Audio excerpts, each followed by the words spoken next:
Hey everyone, welcome back to Corporate Decoder, the place where we dig into companies and figure out if they're spending money like it is going out of style or if they're actually making smart moves.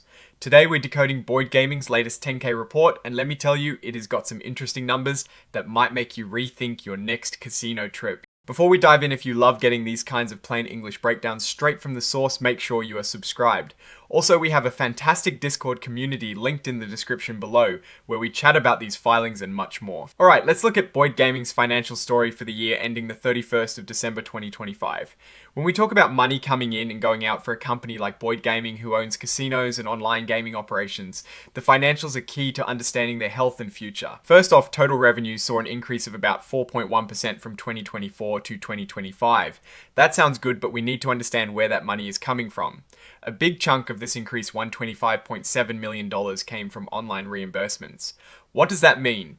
Basically, it is money they get back for paying gaming taxes and other costs for their online partners. It sounds like a lot, but this revenue stream brings in zero profit, so it bumps up the total revenue number without actually making the company richer. Now, for the core business, gaming revenues themselves did go up by 2.1%.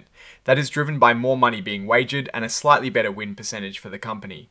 This is a positive sign showing their main operations are still strong. But then we see online revenues overall went down by 15.1%. This happened because they lost some market access agreements, which are usually very profitable for them. While their own online operations are growing revenues from the acquired Boyd Digital, it wasn't enough to make up for the lost market access fees. This shift could impact their profit margins because those online market access fees were a really high profit source for them. Looking at operating income, things got a bit tougher. It decreased by 19.3% compared to the previous year. A major reason for this drop was a huge increase in impairment charges. They had to write down the value of some of their long-lived assets like property and equipment, costing them $128.4 million compared to just $10.5 million the year before. They also saw an increase in depreciation and amortization costs, which means more expenses related to their assets. So even though revenues went up, the costs went up even more. This is where the story gets really dramatic. Net income jumped from $578 million last year to a massive $1.8 billion this year. How did that happen when operating income went down? The big story here is the sale of their stake in FanDuel. That sale brought in $1.758 billion. So while their core business is facing some headwinds and increased cost the time sale of an asset made their net income look incredibly high. It's important to remember this big jump is mostly from selling something, not from improved daily business operations. Now let's look at adjusted EBITDA, which is a key measure for casino companies as it shows operating profitability before certain major expenses like interest, taxes, and rent.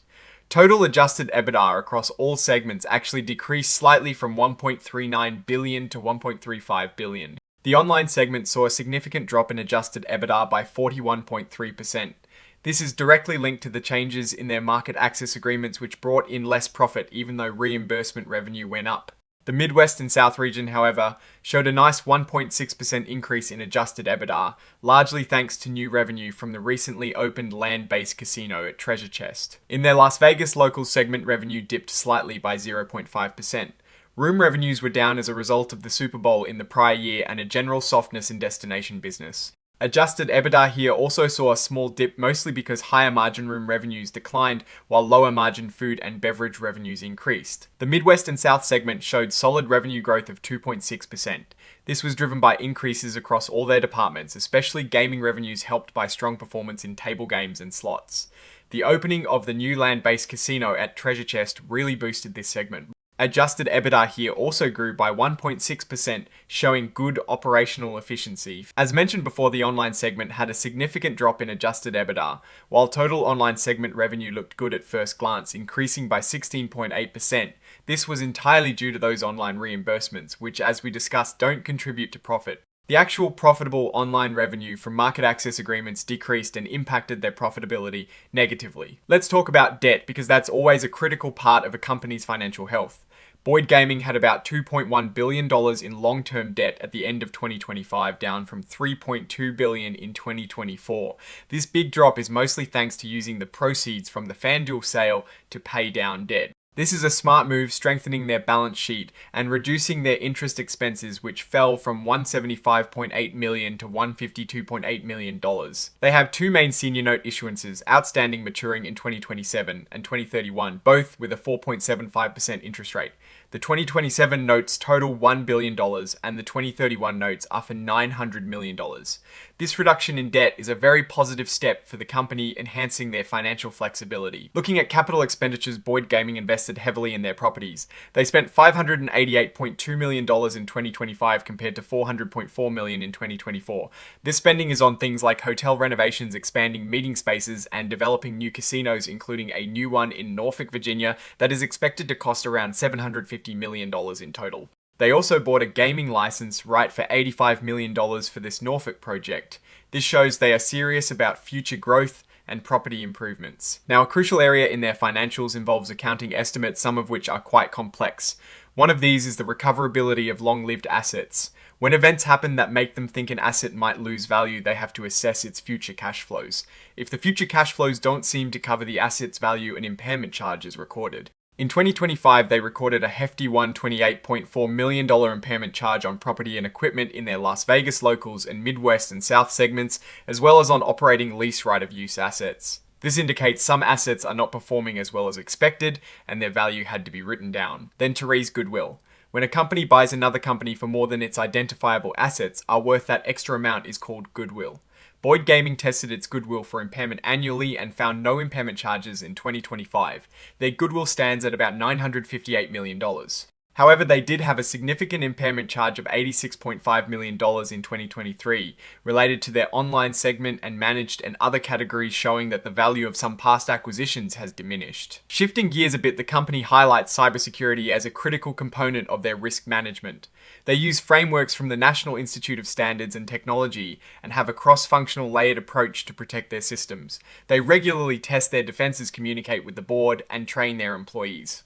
While they state cybersecurity threats have not materially affected them, this is a constant area of focus for any modern business and important to monitor. This risk factor is a big one.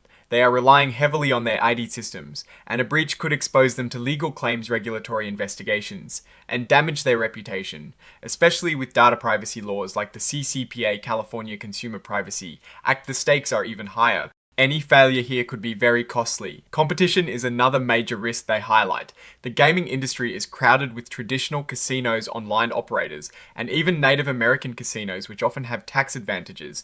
They acknowledge that increased competition, especially from expanding online gaming, could hurt their market share and profitability. This is a constant battle for customer attention and dollars. Looking at their strategy, Boyd Gaming is focused on growing revenue by building loyalty with core customers, operating efficiently, and maintaining a strong balance sheet while returning capital to shareholders. They are also actively pursuing growth through development and acquisitions.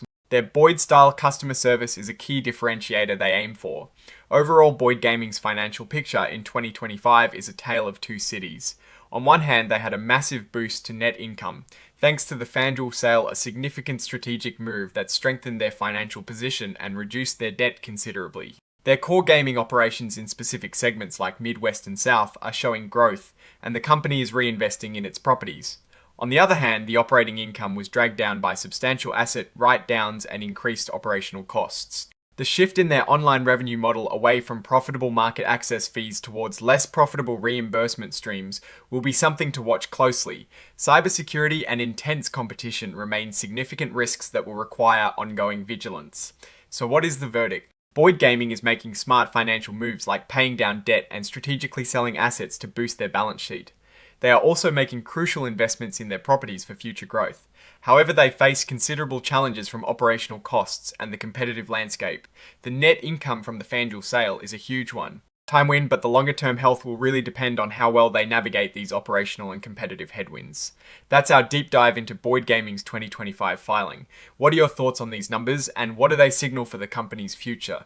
Drop them in the comments below. If this breakdown was helpful, please hit that like button. It really helps us out, and subscribe for more content like this. And don't forget to join our Discord community linked in the description. Thanks for watching, and we'll see you in the next video.